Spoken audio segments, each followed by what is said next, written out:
Twaqfet taqsima governattiva ġdida speċjalizzata fuq id-dipendenzi mid-droga bil-għan nissaħħaħ il-ħidma tal-professjonisti meta jiġbru informazzjoni xjentifika li mbagħad isservi bħala linja gwida l-policies nazzjonali marbutin mas-suġġett.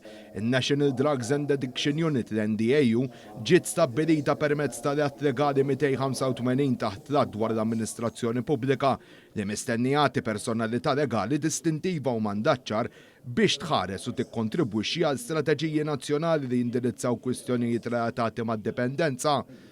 Il-qafas legali jinkludi responsabiltajiet u strutturi ta' governanza li jappoġġjaw aktar xogħol ibbażat fuq evidenza li hi xjentifikament indipendenti u skont l-ogħla standards f'dan il-qasam. Il-Ministru għall-Politika Soċjali u d-Drittijiet tat-Tfal Falzon spjega kif din it-taqsima se tkun qed tissaħħaħ il-ħidma holistika kontra d-dipendenza mid-droga.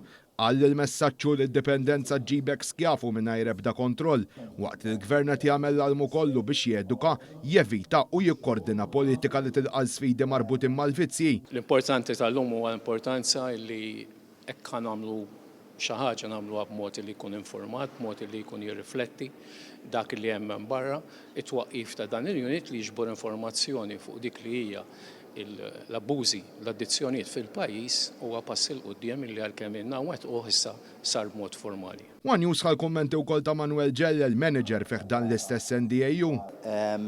Aħna meta għandna unit speċjalizzat biex jiġbor informazzjoni relatata mal-użu tas sustanza fil-pajjiż tagħna, aħna mbagħad ħajkonna l-possibilità illi kemm aħna u anke l-stakeholders li fil-verità naħdmu fil-qrib ħafna tagħhom ikonna aktar viżibilità tax-xejriet hemm barra x'inhuma, ikonna aktar viżibilità ta' forsi x'nistgħu nistennew fil-futur qarib, nkunu nistgħu nieħdu azzjonijiet fattibbli flimkien mal-stakeholders biex nindirizzaw il-problema kurrenti u forsi anke eventwali li jistgħu jkunaw fil-pajjiż.